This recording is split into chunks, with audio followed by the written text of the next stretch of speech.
औरत के चक्कर में हमारे घर में बहुत ज्यादा तकलीफ मची है। कौन दूसरी औरत के चक्कर में है कोई जो हमारा घर बर्बाद कर रही है। तो कौन है? कौन सा पुरुष औरत के चक्कर में है? हमारा पुरुष। अच्छा, तो वो औरत जो है उसे समझाओ। नहीं समझा सकते, पति बोलते हैं कुछ बोली तो। वो औरत कौन है? रिश्तेदार ही है, पड़ोस में है? जहाँ पे वो रहते हैं वहीं पे। तो क्यों नहीं? आपको बोलना चाहिए। चुप रहोगे तो कब तक चुप रहोगे? सारी जिंदगी चुप रखेगा। तो घुट घुट के जी रहे हैं गुरुजी की, हम मरने के अलावा कुछ नहीं। नहीं, उसको बोलो चुड़ैल के छाती पे चढ़ो। कौन तुम्हारे पति को बिगाड़ रही है? नहीं बोल सकते, वो बोल रहे हैं सारी गलती मेरी है। किसकी? मेरे हस्बैंड की। आपकी गलती? आपकी गलती है? वो मेरे हस्बैंड बोल रहे हैं पूरी गलती मेरी है। हाँ तो बोले सुधारो अपनी गलती, अब छोड़ो उस महिला को। बोलो कि भाई गलती है तो सुधारा भी तो जा सकता ना गलती को, कि गलती करते रहोगे। बोलो पति को, वरना बोलो कि अब मैं छाती पे चढ़ूंगी, इसकी दांत तोड़ूंगी। कंप्लेंट करो पुलिस में। उस नारी पता है, सब कुछ पता है गुरुजी, नंबर नाम सब पता होने के बावजूद भी कुछ नहीं बोल सकते। बोलना पड़ेगा। पुलिस कंप्लेंट करो, पुलिस को लेके जाओ और डंडा लेके जाओ।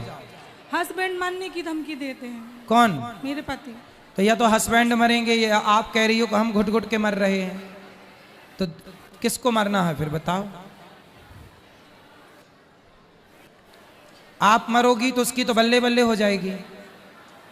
वो तो चाहती है कि आप मर जाओ और वो उस चुड़ैल के साथ रहे। इसलिए आप शक्ति हो, नारी को इतना कमजोर नहीं होना चाहिए। आपके पति को वो निगल रही है, उस गंदी महिला से अपने पति को बचाओ। ये झूठी धमकी है कि मर जाएंगे मर जाएंगे। ये यौनी लंपट लोग होते हैं जो औरत के लिए, पराई औरत के लिए मरते हैं। बताओ, इन्हें एक नरक में भी जगह नहीं मिलेगी। सब नाली के कीड़े बनने की स्थिति पर हैं। जो अपनी पत्नी को धोखा देता है, पर नारी से संबंध बनाता है, ऐसे पुरुष का सर्वनाश होता है। करोड़ों जन्म उसको नाली का कीड़ा बन के गुजारना पड़ता है, जो अपनी पत्नी को धोखा देता है पराई नारी के चक्कर में आकर। आपको घुट घुट के नहीं जीना चाहिए। आपको पति के साथ रहना चाहिए। 24 घंटे उसकी सिक्योरिटी में आप रहो। आए तो उसको ठीक से रखो। हर बात बुरी लगती है, हर बात बुरी लगती है। लगने तो बुरी। भाई जब घाव होता है, फोड़ा होता है, तो डॉक्टर चीरा लगाता है तो दर्द तो होता ही है, लेकिन चीरा में दर्द होता है पर बाद में आराम भी मिल जाता है। तो बीमारी है, उसे ठीक तो करना पड़ेगा। तो आपको 24 घंटे पति का साया बन के रहना है, पति के साथ नहीं रह सकते गुरुजी, वो ड्यूटी करते हैं, मैं घर ससुराल में रहती हूँ। नहीं तो आप जहाँ पति की ड्यूटी वहीं रहो। मैं बोली हूँ कि मुझे लेके चलो तो मना कर रहे हैं। नहीं, मना कैसे करेगा? आप जाके रहो, हम रहेंगे यहीं पे।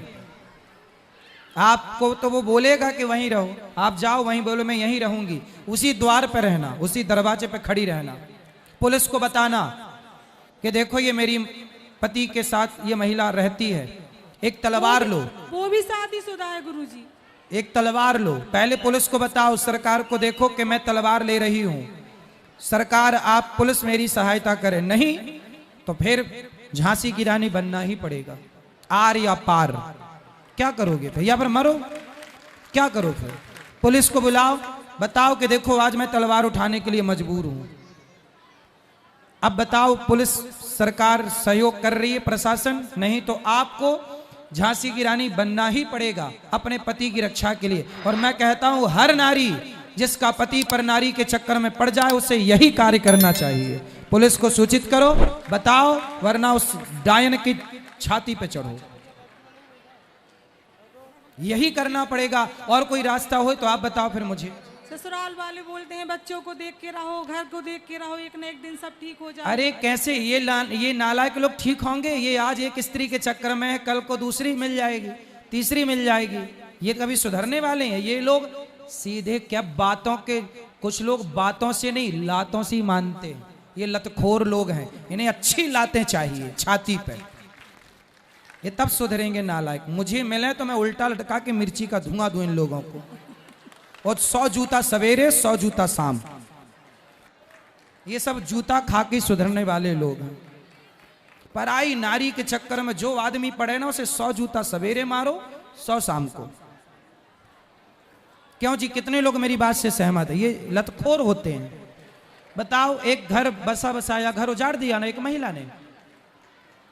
ना ऐसी औरतों को रहने की जरूरत है इस धरती पर, ना ऐसे मर्दों को। ऐसे लोगों को मर जाना चाहिए जो पर नारी और पर पुरुष के चक्कर में पड़े हैं।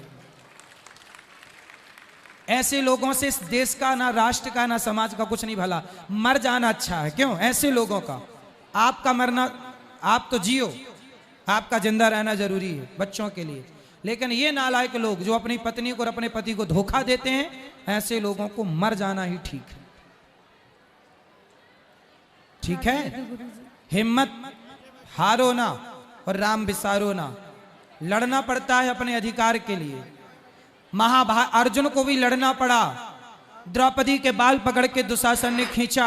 लड़ना पड़ता है, तब सम्मान मिलता, तब न्याय मिलता। बिना लड़े अर्जुन को न्याय नहीं मिला तो हमें तुम्हें क्या मिल जाएगा? ठीक है, चलो।